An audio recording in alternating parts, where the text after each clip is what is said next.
Hello, this message is for someone who feels like they really need an upgrade in their career and they want to make more money, and they're thinking maybe they need to go back to school or get new skills to do so.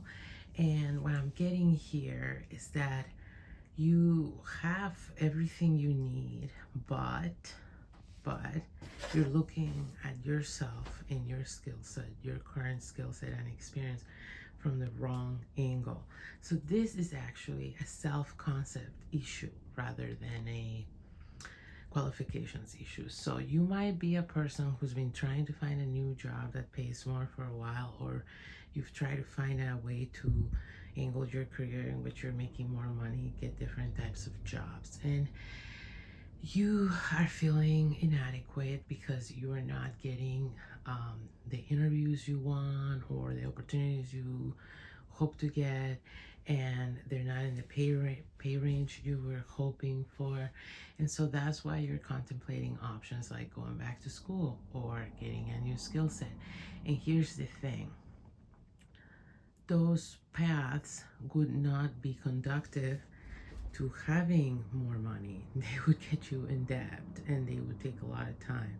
You're already equipped to make more money now and to have an upgraded career, but you have to change the way you're looking at yourself and therefore marketing yourself to other people. Okay, so what's happening here is a bit of it's almost a self-esteem issue of you don't appreciate your skill set as much as it's valuable in the market.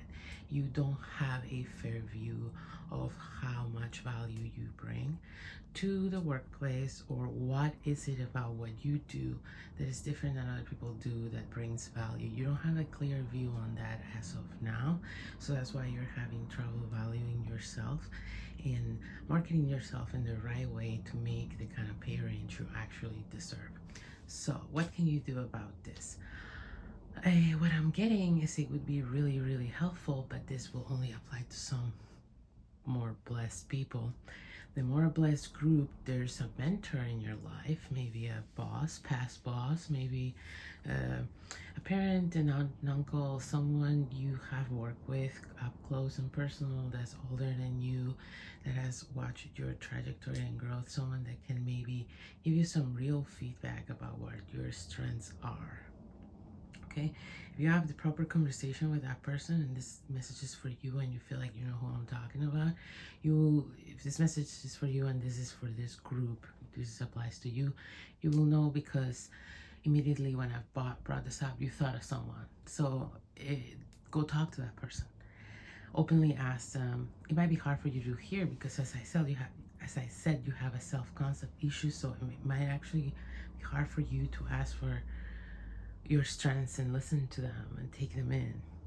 But you need to do that, and you need to actually take notes, and you need to build a whole new professional profile around these strengths that will be illuminated to you by this person. Okay, that's case number one. Case number two, for the people who don't have a person like that in their lives, that no one comes to mind when I said that, you need this is going to be a bit harder for you. You need to look at yourself and the things you do. You need to start making a list of all the things you do, even the ones you think are, not that important or valuable. Okay, you need to think of all the tasks you do. You need to set some time aside to do this. Okay, and really focus and really analyze it.